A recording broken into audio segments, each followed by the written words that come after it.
Today on the show, my colleague Binsi and I have the great pleasure to welcome a very experienced entrepreneur. He's with the InsurTech Israel, Kobi Bendelak. Hi, Kobi. How are you doing? Hi, thank you very much. And thank you for having me here. It's a great honor for me and for the Israeli InsurTech ecosystem. To Israel. You have been in the Israel for 5 years before becoming an insurance angel. Why did you choose the army? And what did... It's a great question. Thank you for asking, but I can't tell you what I did there. Okay, it's a great question. Thank you for asking, but I can't tell you what I did there. So in Israel, the army is like in Swiss. It's obligatory. And it's part of our life. I decided to stay in the army, but in the reserve. So after my obligation to be 3 years as a soldier, like all the Israeli people, I volunteered to stay in the reserve as a soldier for additional 22 years. Wow, 22 years. That's a long time. And now you transition from the army to working in the insurance industry. How does that work? It happened 22 years ago. It's not now.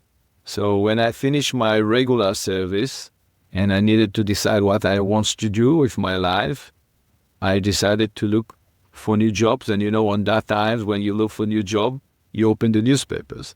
If you remember, we used to do that in Israel. And now, in these days, we are not used to do that. But on my time, that's the way to do that. And I look at the newspaper and I look for a job and I said, oh, there's a lot of insurance offers. So let's try to understand what is it, and let's say I fell in love. So I started to work as an insurance agent. You fell in love with insurance, yes, Kobi? It was really? the idea. Everything that I'm doing, I do it cool with passion. So I need to have a really deep connected to the core of the business of everything that I'm doing. So I started as an agent. It was very hard in the beginning, but very fast my company grew. And 5 years later, I sold 50% from the company to Generali Group. So it was great started for my company. And since then, the company grew and became one of the biggest MGA in Israel, dealing with special lines. And in 2016, I got a quote to sell the company, to sell the shares, all my shares in the company, and I decided to go to be retired. So 45 years old, 22 years of experience in the insurance industry, in parallel, as you mentioned, in the army. It was a great journey, really like what I did. And that was my first part of my life. Now, Kobi, why didn't you just enjoy life? First, I must say I'm enjoying life. So what I'm doing here now in my life, in my new journey, the second part of my life, is really enjoyable. I really like what I'm doing. I'm doing with a lot of passion. I'm happy to help and assist young people, or not just young people, in the Israeli ecosystem, InsurTech ecosystem. I bring my knowledge, background, experience, and connection from all over the world, and assist my friends, my startups, to grow and achieve them goals, especially around the world. So I'm really happy to assist people, and it's full my life with happiness and passion. And how did you really come to start InsurTech Israel? What was your main motivation there? And just a few months later, right? Thank you for asking. I went to retire, travel around the world. I've been in the Himalayas, South Africa, in South America, all these great places. After a while, I realized that it's too boring. It's nice. I wanted to do something with myself, and I decided to open my heart for new adventure. I didn't know what will happen, but I said, if you will open your heart, good things will happen to you. So this is what I did. I opened my heart, and one day I received an email. Someone invited me to InsurTech Meetup. I was an agent. I didn't know what is Meetup. And InsurTech looked something interesting, so I decided to go. I went there, and it was fantastic. I saw entrepreneurs speaking about how they are going to disrupt the insurance industry. I said, okay, that's great. Let's join the disruptors. And I decided to open InsurTech Israel. To be honest, I know that it's going to be a nice journey, but I didn't have any plans. Step by step, I learned the business. And it's become, I think, the most flourishing ecosystem in the world. Back to the point when you said you were traveling around the world. If you had to pick one really cool experience, which one would that be? Wow. It's very hard because I had a lot. You can go for two, but the one that comes to your mind, like, wow, that was amazing. It's the climbing in the Himalaya. Was the most powerful adventure. And no oxygen, beautiful view, a lot of challenges, great places to be. It was fantastic for me. I did it with my two friends. 21 days. How high did you climb the Himalayas? Did you go all the way to the top? Yes. I'm not professional, but I think I achieved the highest places that unprofessional people can arrive. I think it's almost 7,000 meters. It's 6,000 plus meters. It's Annapurna Mountain. It's in Nepal. And it's very close to the Everest and it's part of the Himalaya highest peaks. I didn't climb on the peaks because to be on the peak, you need to be professional, but I arrived very close to that. It was a great journey. Could you take a photo from the Annapurna onto the Everest? No, not from the mountain, but the journey to the mountain is 21 days, and in some places along the path, you can see the Everest, of course. It's a very high mountain. It's beautiful. Wow, okay. That qualifies as an amazing experience. What do you think, Binsi? I'm amazed. You did that. I don't think I could do it. And who knows, maybe in future I will even do that. Yeah, just to say about that you don't need to be a professional. You need just to want to do that. It's in your mind. Of course, you need to be in shape. Well, you don't need to be in a professional style, but you need to be in shape. But the main thing is in your mind. So if you want to do that, you will do that. Believe me, it's not so hard. It's a journey, but it's not so hard. I mean, it's also like in business. If you want something very much, you can achieve it. But speaking of business, I would be interested in what kind of startups did you start investing in? Interesting, because until I opened InsurTech Israel, I will always been in the sales sides of the table. I always sell something. When I start InsurTech Israel, I start as investors. And to be investor is to be like the buyer side. So it's easier and it's more fun. When you are in the buyer side, it's easier to act. So we started with some great startup that we invested in Culver. It's a cybersecurity and a very successful one. And after Healthy, it's one of our best, and Raven and Five Sigma. So we have a great portfolio of companies. But the investment side was just the first of the journey. After that, we start operate in many other topics, like roadshows, events, and of course the global, our Accelerator Program. I'm sure that we will speak about it soon. Yes, and on one of those roadshows, you came to Zurich, and that's where I met you a few years ago. That was very nice, and I also got to know a few of your InsurTechs who were incredibly interesting, and with whom, some of them, I still have contact, and I'm helping them coming to Switzerland as well, and DAF and Europe, giving them the right information about who could be interested in that product. Absolutely, I know that, and you're doing a great job with them. And great success. I really appreciate your efforts. It's fantastic. And just saying that our first roadshow in Switzerland, held together with InsurTech Hub Swiss, with Sylvia and the team, and we are great friends and partners. Kobi, in your last interview together with Binsi a year ago, I think you said you support around 200 insurance startups. So how is this community now growing, and what's your criteria to get into that community? Thank you for asking. It's a great question. So for the numbers, now we're over 250s and startups, and And in the last 12 months, we add 72 new startups to the ecosystem. Yes, of course, there are startups that closed and stopped operating. That's the life. But we grow to over than 250 and new startups. So it's a very flourishing and active ecosystem. Hundreds of startups, active startups in our ecosystem. And for your question, how are we doing that, or what is the criteria? So it's very interesting because the insurance industry is very wide and industry. There's a lot of insurance topics. And as reflection for that, there's a lot of InsurTech that can be, a lot of startups, technologies can be mentioned as InsurTechs. Because if you're operating in the space area, your solution is relevant for the insurance industry, and you find the insurance industry relevant for you. And insurance is one of your main activities. For us, you are InsurTech, even if you are working in a different path. So it's okay to work in parallel in the industry, but if your solution is relevant to the insurance world, for us, you are InsurTech. And that's make our life easier for recruiting startups to the ecosystem and to be helpful for more startups in Israel and around the world. So you don't need to be just the underwriter or underwriting tools or claim tools. You can be space or client tech or cyber or AI or health solutions that are relevant to the insurance industry. So then you are a InsurTech startup for us.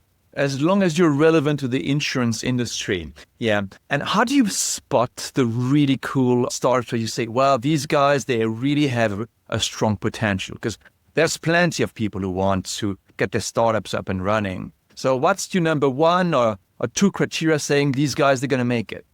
Wow. So this is two different questions in one question. So what we are finding cool is startups, or how we can define that is the idea based on the problem. So how they're describing the problem, the area that they want to operate, and then how they are going to solve the problem. And if the idea is cool or relevant or interesting, or we find it that it might be relevant for us, it's a first step to move forward. We are Israeli. We are really transparent to the people. So when I see a startup that is dealing with non-relevant solution or small potential of industry, a small niche, we are saying that immediately to them. Don't spend your time. Try to look for better areas or solutions or problems. Don't stuck in your niche. So that's for one question. The second question, how we found them relevant. So the first thing is the most important thing. First, it's supposed to be more than one entrepreneur. And second, might be really good team. And this is what we are looking for every time, because it's very challenging to be entrepreneur. It's like a mountain train life. You find yourself all the time upset. Very small part of your life is you are happy. It's a lot of failures, and you need to be very strong and very flexible, and you need to have a finance backup for the beginning. So if you are a great team and you have finance backup and you know how to operate, you'll get check. But the second thing is the problem. A lot of time we find startups that are speaking about very small problems. For them, it's a big one because they suffered from them for their private experience or etc. But in the end, it's a small problem. And if it's a small problem, they will not be able to approach the market because it will not be relevant. So we advise them not to move forward.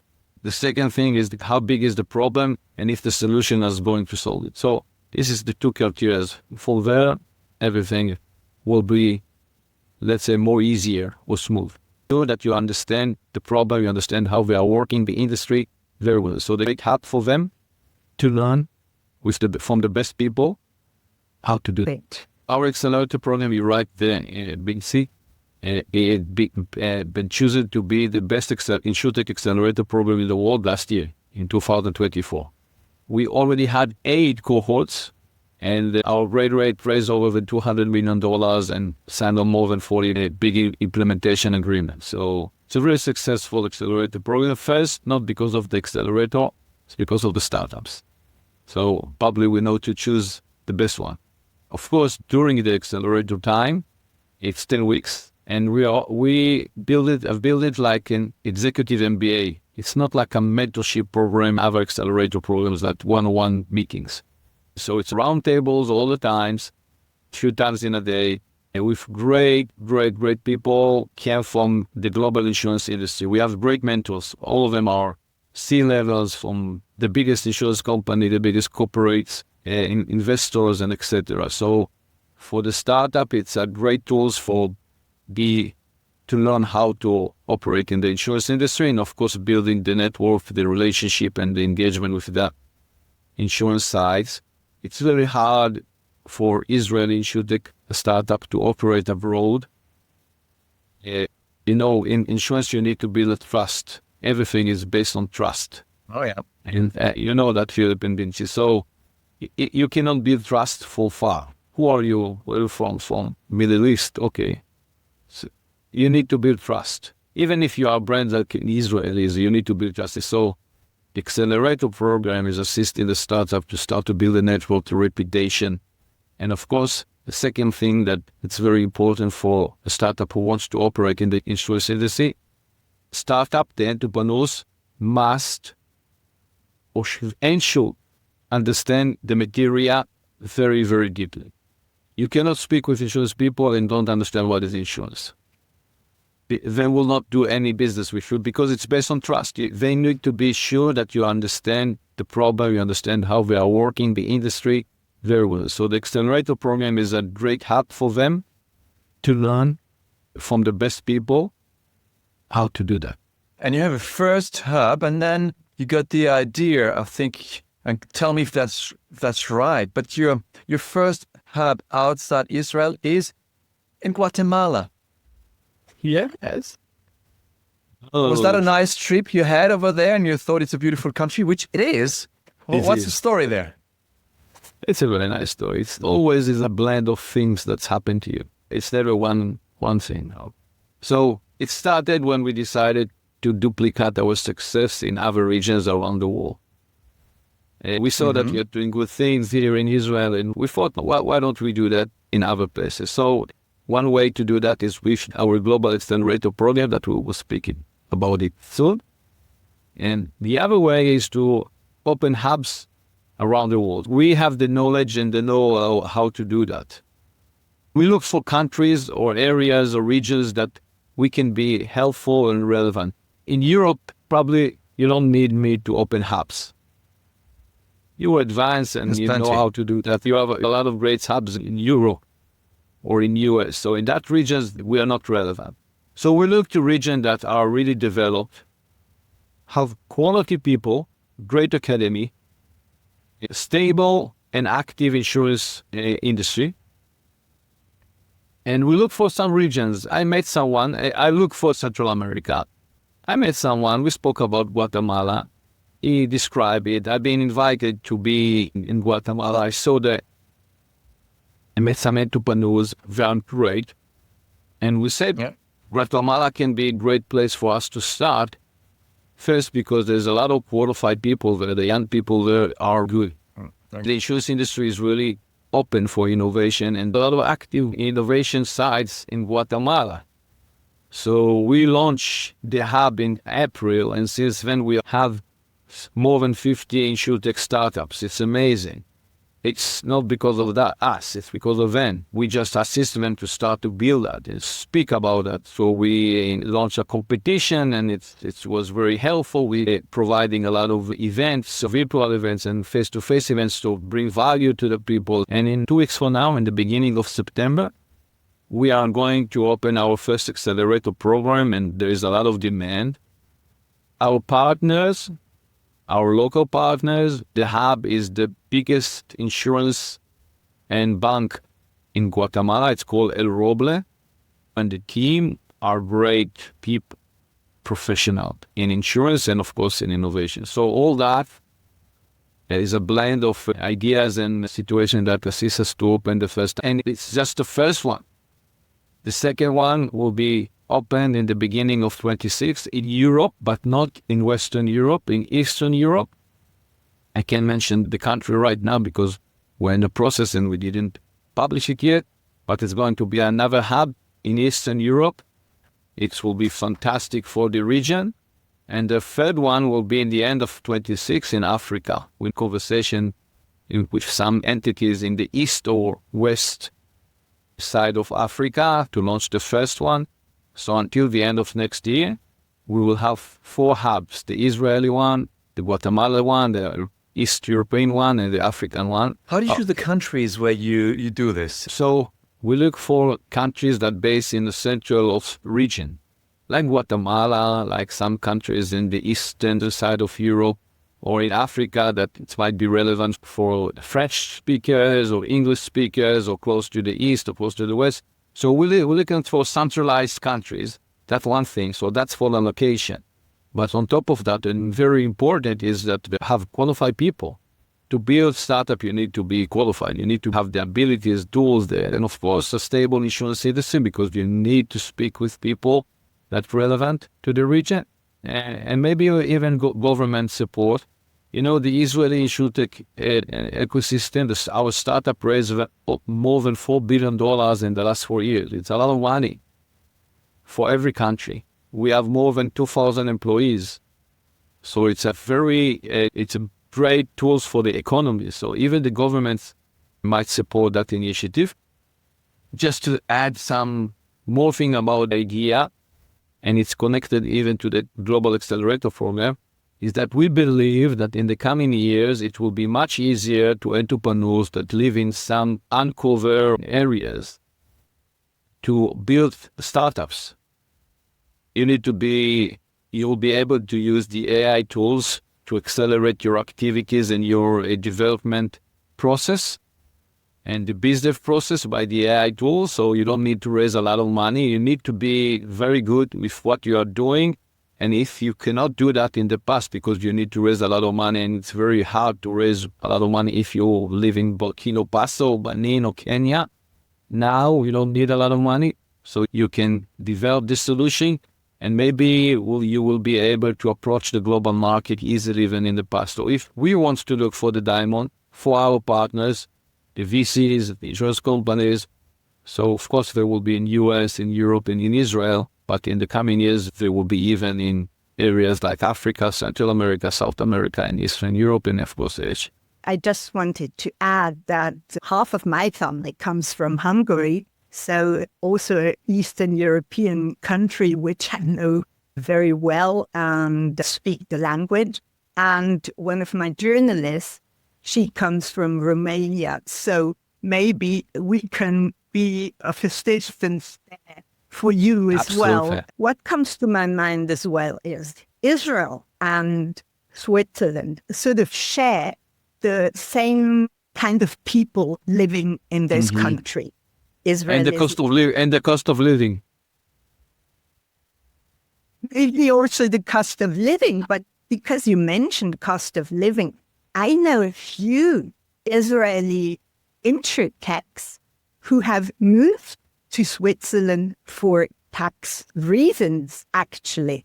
Yeah, we have some Israeli-based startup that relocated to Switzerland, the team or the biz dev activities.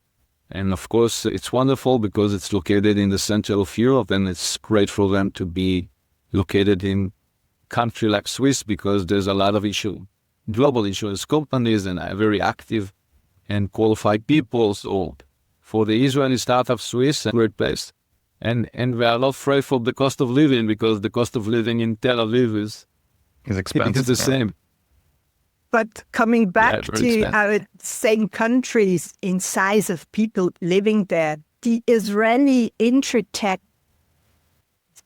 far bigger than the Swiss InsurTech.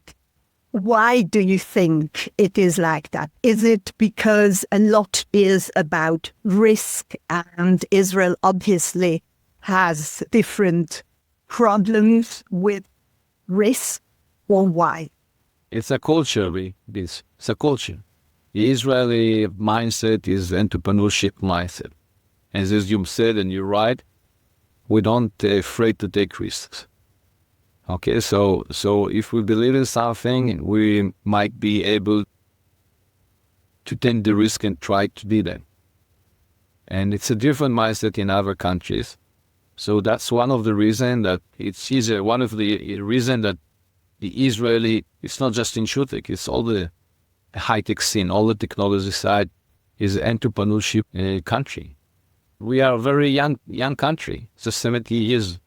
And to be pioneer in Israel was very hard. So you need to be entrepreneur. You need to believe in what you are doing and not afraid to take the risk and arrive from the diaspora to a desert to flourishing the desert. So that is the mindset of the people here, the culture. But it's not enough. We have a great infrastructure here in Israel to build startups. An academy, the army, as we spoke, a lot of VCs, all the hundreds of global high-tech companies, the biggest one have developed centers in Israel so that people are here learning from the best, opening the startup. The infrastructure and, of course, the government support. So the infrastructure here in Israel is really good. Blend with the culture. That's what make the Israeli enterprise, Israel as startup nation, and of course, part of that is the Israeli InsurTech ecosystem. So we're nearing the end of our nice discussion here. Binsi, would you have a last question for Kobi? Last question to Kobi. What's the weather like in Israel right now? Oh, so last week it was very hot, like in Europe. I've been in Europe and I arrived back to Israel. It was very hot. But today is a pleasant. What is mean pleasant? Oh, okay. 41 degrees. Yes, it's for us, it's a pleasant. But we used to that, so we know how to live with that weather. Wait a second, Kobi. You're calling 41 degrees pleasant? Yeah, it was almost 50 last week. Okay. Okay. You know, when you know how to live with that weather, like when I arriving to Swiss and it's very cold, I'm freezing, and you look fun, have fun. So you know how to live with that cold. And good for you, you know how to do that. It's the same with us. With hot weather, we know how to handle that and how to live with that. So for us, it's great time. Of course, we don't like August as much as you can understand. It's very hot, but we know how to handle that. And it's covered the months along the year, so it's very pleasant to be here in December and February. And it's very nice. I want to speak about the Global Accelerator Program because our last cohort was in Munich. So if you want to ask me a question about that, I would be very happy. What are the main issues of this Global Accelerator Program? Okay, so when we decided to approach globally, we asked ourselves what is the best thing that we know how to do. We found that the Accelerator Program, our Accelerator, is very good. So we decided to duplicate it globally. So instead of just having Israelis, because we had a lot of demand from out of Israel to join our accelerator, and we said it's just for Israel, based in Israel for Israel. But then we decided to open it to global ones. 3 years ago, we opened the first cohort, and last year we had the second cohort in US, and the third cohort operated in Munich in July, and it was great. It was amazing. You need to understand vibe.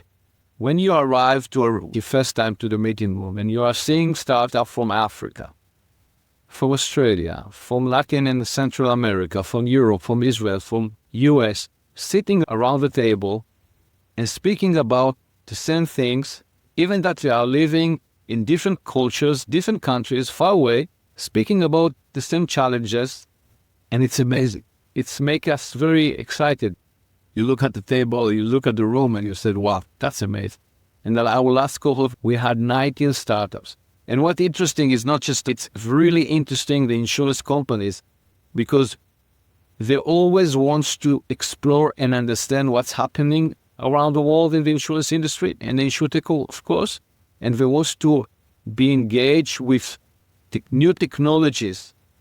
They will not be able to meet startups that have a great idea and he develops solutions from the insurance side. So by the Accelerator Program, we can bring startups from other regions, that uncover regions, and bring them to the main centers of the insurance industry around the world. So that's the reason that we operate the last one in Munich and in US, and the next one will be in 2026 in other part of the world. So actually, I think the broker news and engage should also get part of your global Accelerator Program, because we are bringing so much to the insurance and risk industry. Absolutely. I really agree with that. And I saw your activities around the world, so it's amazing. Thank you very much for having me here. Thank you very much for this nice discussion. All the best. And I remember, it's all about work hard, keep a good mindset, and build links. All right. Thank you very much to all of you. Have a great time. Take care. Ciao, ciao. Ciao. Bye-bye. If you enjoyed this episode, please subscribe to our channel and leave us a review on your favorite podcast platform. If you struggle to capture the knowledge of your experts, contact us. Cheers.